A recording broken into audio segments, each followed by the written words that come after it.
There's kind of this unwritten rule that product companies have, don't provide all of your best features in your entry-level products. Maybe just hold a little something back for those more expensive devices. You know who doesn't give a damn about that rule? Apparently Coros. Let me explain. You see, this is the Coros Pace 3 with a touch screen, a new, more accurate heart rate sensor, longer battery life, music, navigation, multi-band GPS, and even turn-by-turn directions, all for a very modest $230.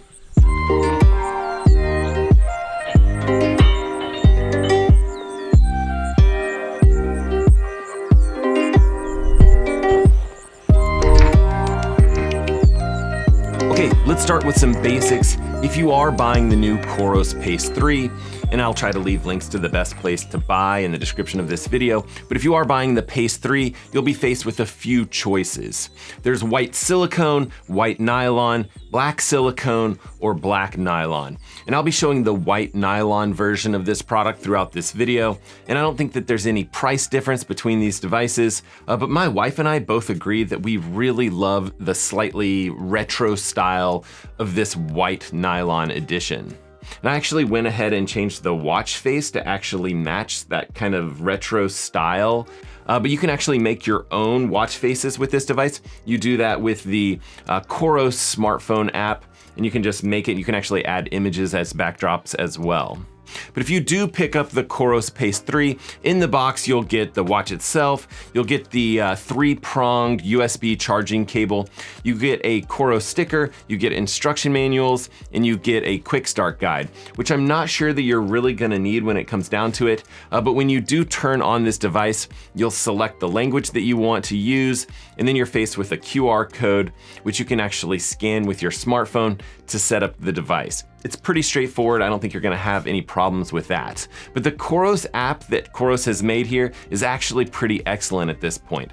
I didn't have any sort of issues with setup, and I took a little bit of extra time just to make sure that I was on the latest and greatest firmware. Now, taking a look at this thing, it's actually a lot smaller than a lot of the watches that I've been testing on this channel lately. That's not necessarily a bad thing. It is also very, very light. It weighs 1 gram more than the previous version, the Coros Pace 2, or about 30 grams. And this is a 1.2-inch always-on memory and pixel transflective display. And I'll say that the memory and pixel transflective displays tend to work best in direct sunlight, but they compare a little less favorably when indoors, especially when you're comparing them to the very bright, very vibrant AMOLED displays that also, suck battery life like a demonic vampire that's been forced to hang out in the YouTube comment section for far too long. But this display, it is a bit brighter than the previous Coros Pace 2. And it also has a built-in touchscreen. By default, it's actually set to just a few screens like navigation and activity interfaces. But I actually like how Coros has been a little bit more selective with where they use touchscreens with this device. I did go ahead and turn it on to always on mode, just so that I can really do it and show you guys how you can navigate through the UI with the touchscreen itself. But this device's overall UI, it isn't really all that different than other Coros devices. If you scroll or you swipe down, you'll see Coros's widget area. You can see stuff like calories burned, sleep metrics, steps taken, 7-day training load, training status, recovery, and a ton more options in here. This device also has a barometric altimeter, an accelerometer, a compass, a gyroscope, thermometer, and a wear detection sensor. From what I can tell, the wear detection sensor just turns off the optical heart rate sensor when it's not being worn. But like the Coros Pace 2, you do get running power from this device. There's no foot pod needed or anything like that. Although Coros does make a foot pod, it might give you a slightly more responsive running paces when compared to just using the GPS from the watch. But this new Pace 3 also has a little bit louder speaker, so the beeps are just a little bit louder, and then the vibration motor is a little bit stronger as well. And they've also reinforced the plastic bezel around the Pace 3, so hopefully we'll see a little bit better durability, although it's not something that I've tested personally.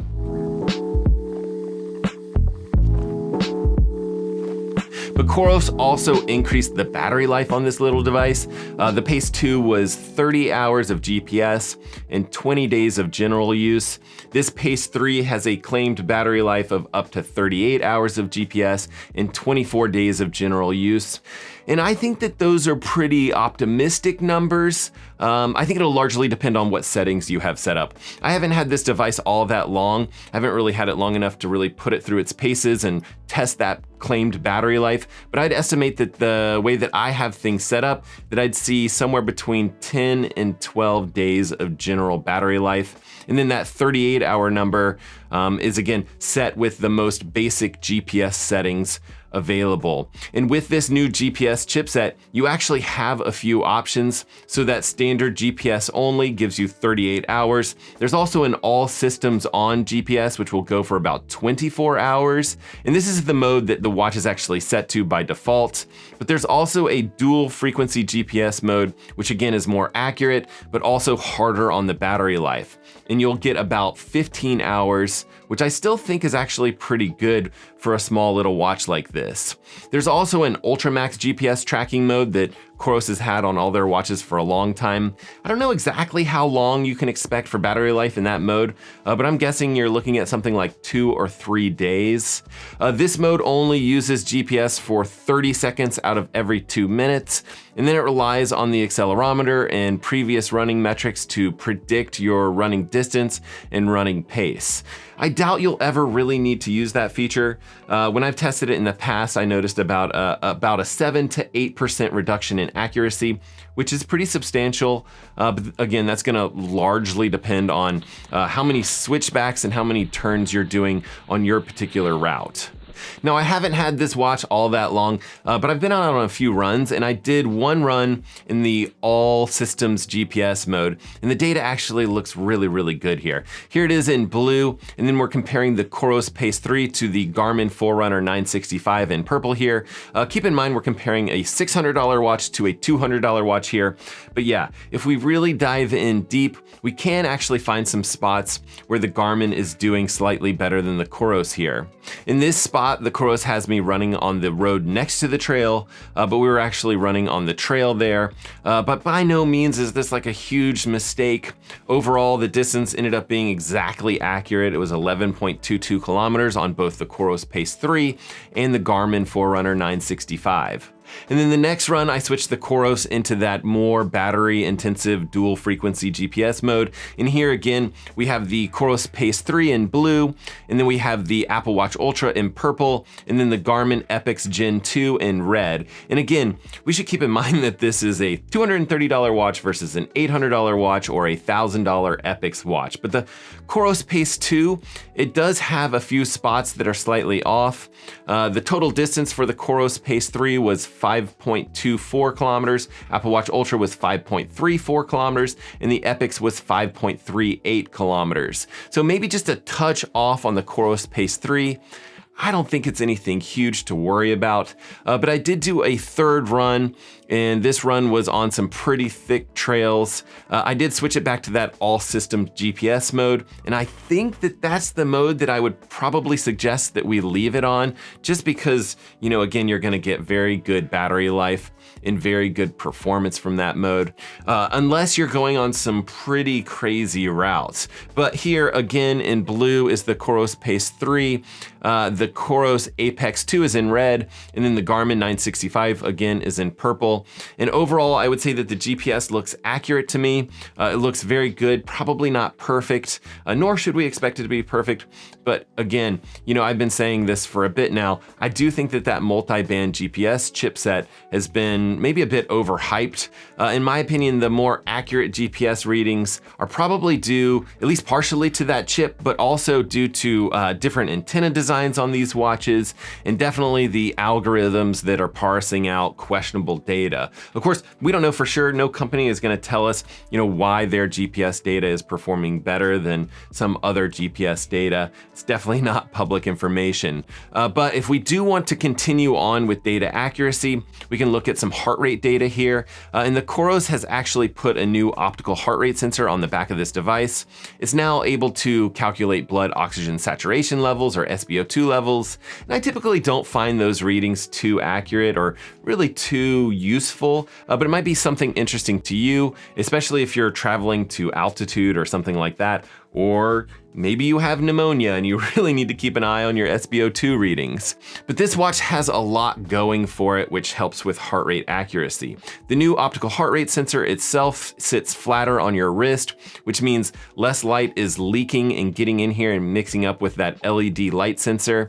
The watch also has this Velcro nylon strap, which actually means that it kind of has like an infinitely adjustable strap here, so you can really get a nice tight fit.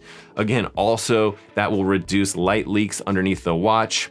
And then again, that tight fit will also reduce bouncing of the watch on your wrist, which can also affect the heart rate accuracy. And yeah, you can purchase the silicone band. I just think that I'd recommend the nylon band just because it is a little bit lighter weight and you really can get a nice fit with it. Although it does stay wet if you are more of a swimmer. But just for reference, this is a 22 millimeter watch band, a touch bigger. I think the Pace 2 was a 20 millimeter watch band. But getting back to heart rate data, this first set of heart rate data, we're comparing the Coros Pace 3 to Garmin's HRM Pro Plus ECG style chest strap. And the chest strap should be considered kind of our baseline for comparison because it really is going to be the most accurate device that we can use for testing heart rate data. But you can see that I have really fantastic results here for pretty much this entire 7-mile run. The data, to me, when I first saw this, I was like, wow, this looks absolutely remarkable. Now the second set of data, I did a little bit more of mixing between walking and running, and then a little bit more running and then running fast. And you can actually see here that there are a few spots where the Coros Pace 3 isn't quite as spot on. In this case, we're comparing it to the Apple Watch Ultra and that same Heart Rate Monitor Pro Plus. And I would have to say that to me, it does look like the Apple Watch Ultra did outperform the Pace 3 here. Again, you know, we're comparing an $800 watch to a $200 watch. But the last set of heart rate data to look at is the Coros Pace 3, the Coros Apex 2, and that same ECG style chest strap, the HRM Pro Plus. And to me, things look a little off for that first 6 minutes, but then after that, it looks to me like both Coros devices really lock onto that same ECG chest strap heart rate data. And I did take this watch for a swim. Similar to other Coros watches I've reviewed in the past, I would say that this watch is definitely functional as a swim tracker, but maybe not the absolute best option for people who are more traditionally trained for swimming specifically. For example, we don't have any way to track kick sets here or drill modes, but it does track lap swimming pretty well. And it's also a very functional watch when it comes to cycling. You can connect external heart rate monitors, speed cadence sensors, or power meters, but it does not have Ant Plus connectivity, so it may not connect to some of your older cycling equipment. And this watch does have breadcrumb navigation, so it doesn't have full-blown mapping with street names or anything like that, but you can kind of see where you've been, or maybe you use this to get back to where you started. And you can actually also load routes using Coros's smartphone app. I just built a course, but you can also load GPX files from previous rides or your favorite, navigation website like Ride with GPS or Strava or all the other millions of websites that can kick out GPX data. But if you do have a route loaded, you'll see turn-by-turn instructions in the form of these little arrows on top of the breadcrumb navigation display. I'd say it's not super detailed, but this is a brand new feature from Coros. I think it's still in beta. I think they just announced it maybe like a week or two ago. My theory is that they're going to continue to improve on this feature in the near future. Again, we'll check in with future recordings, but I'm not seeing street names or anything like that while I'm actually navigating. It seems to me like this is for select activity types only at this point. I think it's really just for running. So keep that in mind if you're trying to decide for this watch as a cycling specific watch. Now the Pace 3 can also load MP3 files directly on the watch, and you can listen to it on your Bluetooth connected headphones or Bluetooth connected speakers. But just to be clear, there's no music streaming services available on this watch, no support for like Spotify or anything like that, which is a shame. I don't actually have a ton of MP3s. Definitely don't have as many MP3s as I had back in like 2003. But I think Coros has absolutely been crushing it lately when it comes to software and services. Coros actually has something new called their Evo Lab. It's kind of like a umbrella term for all of their training and efficiency and recovery development. It's all free, and it's actually part of the deal when you pick up a Coros watch. Coros also has what they call their training hub, which is a training analysis tool. It's actually pretty nice. Whether you're looking at that on a website or on your phone, it'll allow you to have direct communication with your coach and look at all of your training metrics. And then there's actually the Coros coaches. That's real people sending you coaching information. And then lastly, Coros has training plans and workouts. So you can actually set up to train for a 5K, from 5K all the way to ultra marathons. Again, maybe even getting feedback between the coaches themselves. It's a lot of value add for that. And Garmin does have some similar stuff, but it's actually great to see Coros stepping it up when it comes to all of these extra services and softwares, really at no extra cost to us. So I actually think it's pretty amazing what all this Coros Pace 3 offers at this particular price point. But it's also good to keep in mind what it can't do. It has Bluetooth 5.0, but it doesn't have ANT+. It doesn't have full-blown mapping. You do get that if you bump up to the Apex 2 or the Apex 2 Pro or the Vertex 2 from Coros.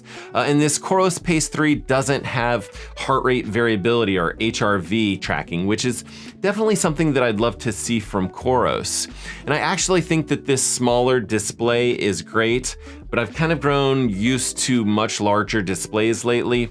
And just for comparison, here's this watch next to the Coros Apex 2 and the Coros Vertex 2. And then another sizing comparison if you want to see it, the Forerunner 255, the Apple Watch Series 7, the Coros Pace 3, the Epix Gen 2 from Garmin, and the Apple Watch Ultra. Now, I would probably call this more of a first look video than a full-blown review. I've only actually had this watch for a couple of days, but so far, I am really, really excited about it. I love having an affordable option that I can suggest to people, and I can suggest to people with a fair amount of confidence. I'm really impressed with the value of this device. I also love the Forerunner 255. If you guys have watched my review, I raved about that. I think that there's a good bit more features in that watch compared to this one, but again, it's also a much bigger price jump at $350. What do you guys think? Is the Pace 3 a watch that you would consider? Drop down in the comments section and let me know what you think. And I'm hoping to review this watch again after having used it for 100 days. I kind of want to see if this white nylon band gets discolored or how the plastic watch body holds up after a little bit of like wear and tear. Be sure to subscribe if that's something that you'd be interested in. But either way, make sure you're getting out there, swimming, biking, running, rinsing, and repeating it all over again. And we will see you guys on the next one.